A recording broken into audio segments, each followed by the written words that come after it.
Do you want to develop consistent good habits like reading, going to the gym every day, learning new languages, or practicing new instruments? Or do you want to kick bad habits like eating unhealthy food, biting your nails, watching too much TV? 3 years from now, you can have what you need. You got to be careful about it. You can't have everything. You can have what would be good for you, but you have to figure out what it is, and then you have to aim at it. We know that sometimes you can be uncomfortable, but you can be uncomfortable and hopeful rather than uncomfortable and fearful. People go through their lives without knowing what it is they want to do. You don't have to be where you think you want to be in order to be happy. You just got to be on the way to where you want to be in order to be happy. You're going to get what you're looking for. So if you're looking for success, you're looking for happiness, you're looking for prospects, you're looking for recruits or clients, I'm telling you, the more you're consciously looking for those things, you're going to see them. When you're looking to win, you're looking for victory. Sit on your bed one day and ask yourself, what remarkably stupid things am I doing on a regular basis to absolutely screw up my life? And if you actually ask that question, but you have to want to know the answer, right? Because that's actually what asking the question means. It doesn't mean just mouthing the words. It means you have to decide that you want to know. And so be very careful what you set your mind towards, what your outcomes are, because you're going to find them. Your mind's powerful. You're powerful. You're more powerful than you think you are. And if you could just get clear on what you're looking for, get super specific with great clarity, great specificity about what it is you want, it's sitting there for you to find if you look for it. The time is now. The time is now to express and for people to believe in themselves. The time is now for it to be okay to be great. Right there and then, you have an opportunity to steer your thoughts and your emotions in the direction that you want them to go, not in the direction that they're telling you to go. In other words, you can literally choose to seize the day, or you can let the day seize you. If you're fearful all the time, your point of attraction is very far from what you really want. If you're ornery all the time, or a lot of the time, your point of attraction is different from what you want. Your emotions are your indicator of what you're doing vibrationally. Have you been listening to us long enough to sort of understand what we mean by that? Don't worry about what needs to be done. Think about who you have to be in order to get it done. Did you ever have a dream that was so big that you thought it was almost impossible to achieve? I've had those dreams. And while not every dream has become a reality, along the way I learned a powerful approach of picturing that has helped me achieve most. Since that day, I've had other dreams, other big dreams. And in each case, I would picture where I wanted to be, and I would visualize what I would be doing and who I would be doing with when I got there. As the saying goes, you can't make a basket if you never take the shot.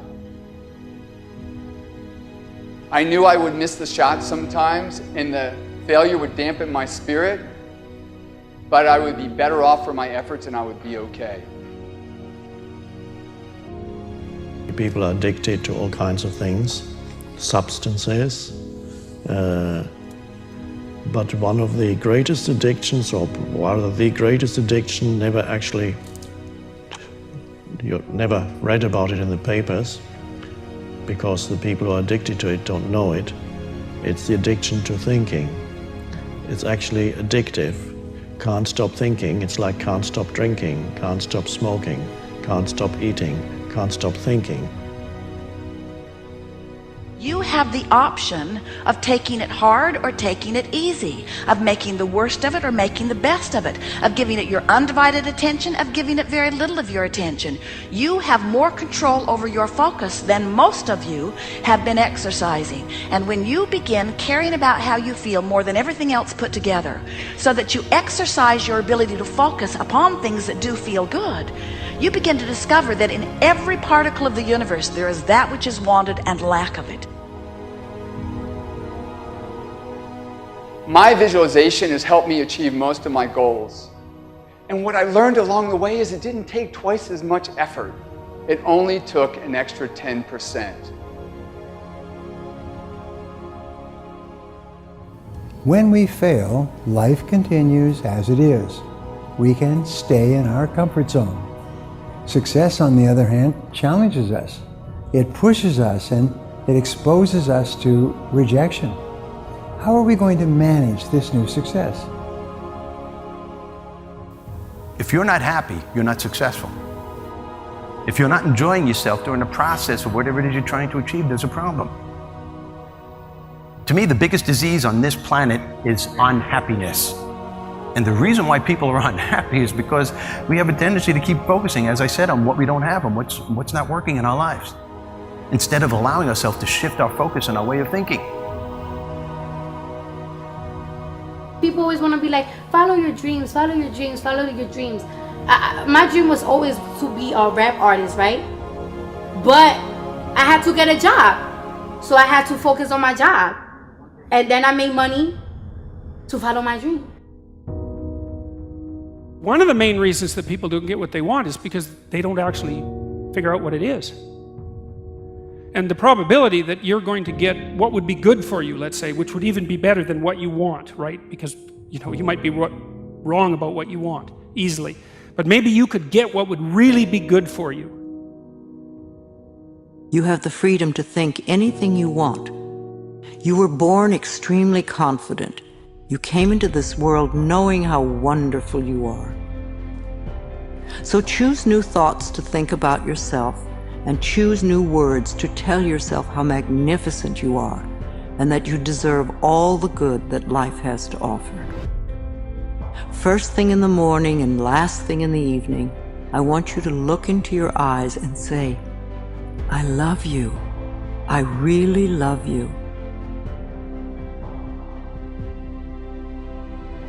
Your first goal, this is what I'm suggesting, your first goal when you open up your eyes should be to focus on the things that ignite your spirit and bring you joy. I want you to focus on the things that you appreciate in your life, the things that you're grateful for. I don't care who it is or what it is. Maybe it's the person lying next to you. Maybe you're thinking of your children. Maybe you're thinking of the dog or the cat lying by the side of the bed, a particular goal that you achieved. Maybe there's an event coming up on the weekend. Maybe you're meeting with your friends for lunch. You see, folks, it doesn't matter who it is or what it is. There's always something to be grateful for, to appreciate. And what I'm asking you to do in those few moments before you crank and get into your day is to focus on these things. Then why am I asking you to do this? Because an attitude of gratitude simply makes you feel good. And feeling good is the fuel that drives motivation. We've all made wrong choices and done things that we knew were not the best. It's one thing when other people do us wrong. We had a bad break. It wasn't our fault. We can have faith that God will restore. He'll pay us back.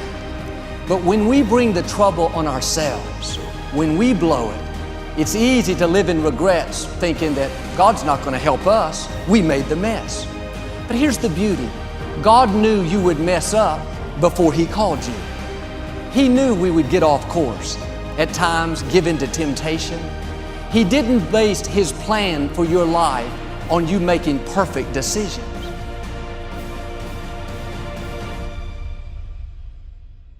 Through success, I represent the possibility of what you can achieve and what you can do with your life and your career. Other people's success represents the possibility of what you can do. Those are the records that you can sell. Those are the type of tours that you can do. Those are the kind of songs that you can produce and the songs that you can write. Those are the millions of dollars that you can get, or billions. Those are the type of architectural drawings and buildings that you can build.